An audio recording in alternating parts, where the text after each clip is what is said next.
Hello everyone, कैसे हैं आप सब। आई होप अच्छे होंगे, मस्त होंगे और कहानी एंजॉय कर रहे होंगे। अगर कहानी पसंद आ रही होगी तो please like, subscribe, comment, share ज़रूर कीजिएगा। चलिए शुरू करते हैं आज की कहानी। शाम का समय था। आकाश में बादल ऐसे मंडरा रहे थे जैसे कि अभी बारिश होगा, जो बस बरस पड़ने की कगार पर हो। शारदा देवी बरामदे में बैठी थी। उनके हाथों में एक कप चाय थी, पर उनकी आंखें सड़क की ओर थी, खाली, शांत और खोजती हुई। कुछ बदला है, उन्होंने खुद से कहा, पर क्या? ये वही घर था जहाँ पिछले 40 वर्षों से उन्होंने हर कोना संवारा था। यही दीवारें, यही आंगन, यही रसोई। पर अब सब कुछ अलग लगने लगा था, जैसे घर को कोई ज़रूरी हिस्सा धीरे धीरे उनसे छूटता जा रहा हो। अचानक किचन से आवाज़ आई, मम्मी जी, आपने नमक कहाँ रखा है? वे आवाज़ थी संध्या की, शांत, मधुर और संयमित। लेकिन शारदा के कानों में वे जैसे ताना बन गई। हर बार नमक का ही सवाल क्यों? शारदा ने धीरे से जवाब दिया, बाईं वाली दराज में। पर देख लेना, पिछली बार जैसे सब्जी में 2 बार डाल दिया था वैसे मत डालना। संध्या ने कुछ नहीं कहा। दराज खोली, नमक लिया और चुपचाप अपना काम करने लगी। लेकिन शारदा के मन में उस खामोश चुप्पी ने एक सवाल खड़ा कर दिया, क्यों वे अब बातों में रंग नहीं भरती?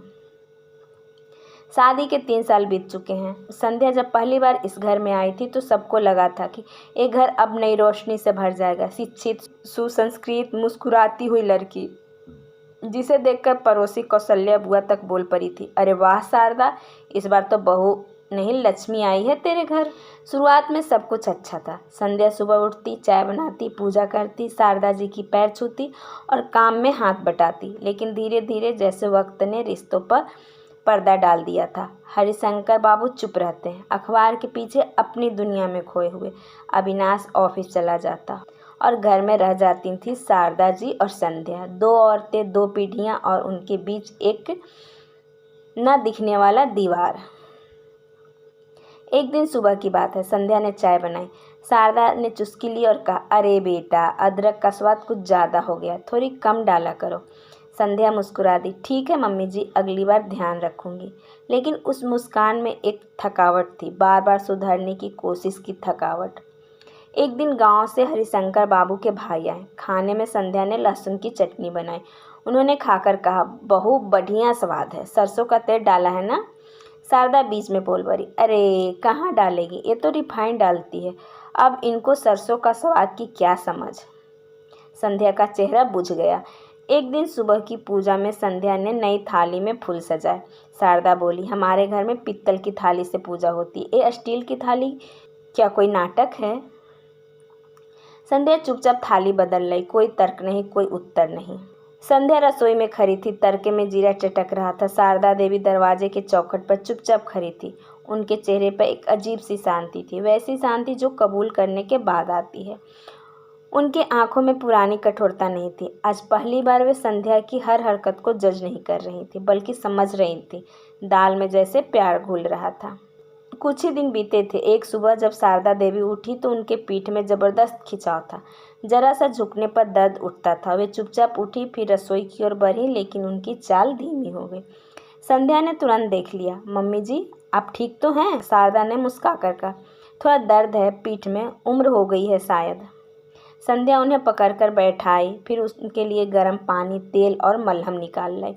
शारदा जी को अजीब सा लगा, जिसे मैंने हर बात पर टोका, वे मेरे लिए ऐसी भागी चली आई। संध्या ने उनकी पीठ को धीरे धीरे मालिश की। शारदा की आंखों में आंसू छलक आए, दर्द के नहीं, शर्म के। बहुत अच्छा लगा बेटा, वे सिर्फ इतना कह सकी।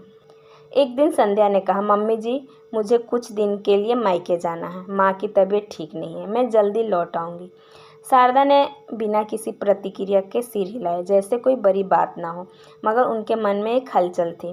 संध्या के जाने के बाद शारदा जी की अजीब सी खामोशी का एहसास हुआ। घर में जैसे कोई कमी हो।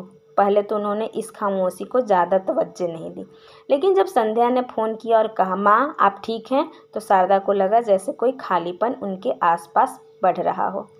दूसरे दिन चाय बनाते वक्त शारदा जी ने गलती से चाय में ज़्यादा अदरक डाल दिया। जब उन्होंने उसे चखा तो उसे संध्या की याद आई।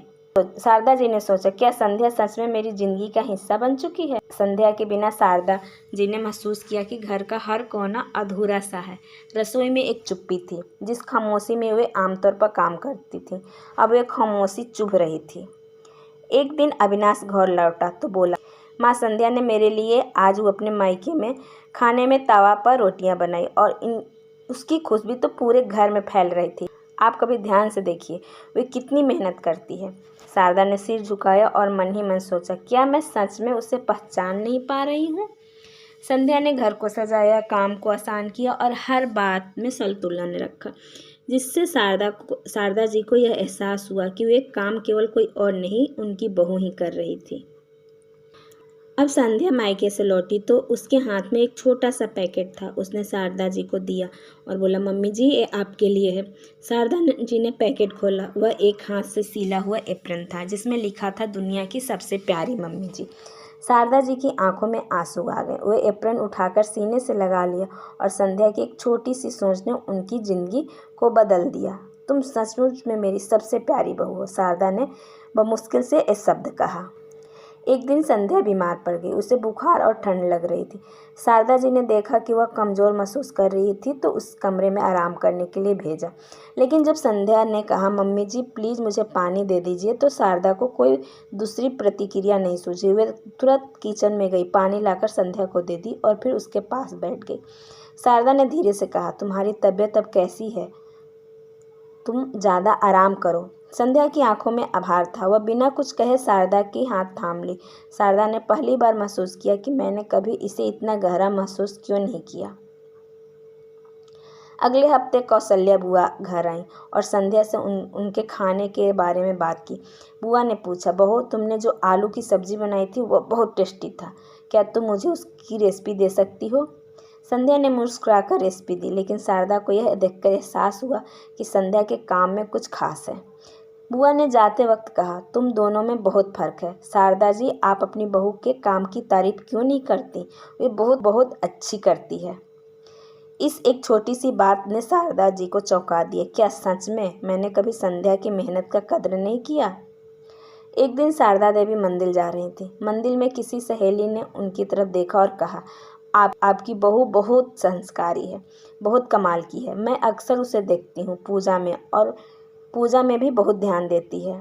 शारदा जी को थोड़ा झटका लगा। उन्हें यह सुनकर पहली बार लगा कि संध्या ने जो मेहनत की है वह किसी और की नज़रों में भी महत्वपूर्ण है। शारदा जी चुपचाप अपनी आंखें झुका ली। क्या मैं अपनी बहू को कभी सही नहीं समझ पाई? एक दिन शारदा जी रसोई में काम करते वक्त गिर गईं और उनके हाथ में मोच आ गई। शारदा जी चुपचाप दर्द सहती रहीं, लेकिन संध्या ने तुरंत दौड़कर उनके हाथ पकड़ा और आराम से बिस्तर पर लिटा दिया। संध्या ने कहा, मम्मी जी आप बिल्कुल आराम करें, मैं सब देख लूँगी। शारदा जी ने अपनी आंखें बंद कर ली। इस छोटे से लम्हे में उन्होंने महसूस किया कि क्या संध्या मेरे लिए सच में माँ की तरह है? एक दिन शारदा जी ने दाल बनाई, लेकिन गलती से नमक ज़्यादा डल गया। जब सबने खाया तो हरिशंकर बाबू ने कहा, आज दाल थोड़ी नमकीन हो गई है। संध्या मुस्कुरा उठी। बिना कुछ कहे उसने दही और उबले आलू मिक्स कर एक नई सब्जी बनाई ताकि नमक बैलेंस हो जाए। शारदा देवी देखती रही, न कोई ताना न कोई शिकायत, सिर्फ हल करने का तरीका। उस दिन सब अपने काम में व्यस्त थे। अविनाश बैंक चला गया। शारदा भी रसोई में साफ सफाई में लगी रही। किसी को ध्यान नहीं रहा कि आज संध्या का जन्मदिन है। रात को जब सब सोने चले गए तो शारदा की आंखों में नींद नहीं आई। एक अजीब सा अपराध बोध हुआ। आधी रात को उठी, रसोई से केक जैसा कुछ बनाया, ब्रेड पर मलाई और शक्कर लगाकर एक छोटी सी मोमबत्ती जलाई और संध्या के कमरे का दरवाज़ा खटखटाया। बेटा उठो, आज तुम्हारा जन्मदिन है। संध्या की आंखों में चमक आ गई। वह उठी और शारदा से लिपट गई। मम्मी जी आपने याद रखा? शारदा बोली, अब कभी नहीं भूलूंगी। इस दिन शारदा जी ने यह सीखा कि जब तक हम रिश्तों की जिंदगी से नहीं समझते तब तक हम कभी उन रिश्तों को पूरी तरह से जी नहीं पाते।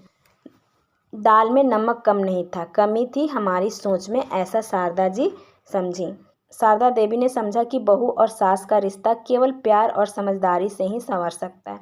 कभी कभी हमें किसी को समझाने के बजाय स्वीकार करने की ज़रूरत होती है, और जब यह स्वीकारता मिल जाती है तो रिश्ते स्वाभाविक रूप से सुधरने लगते हैं।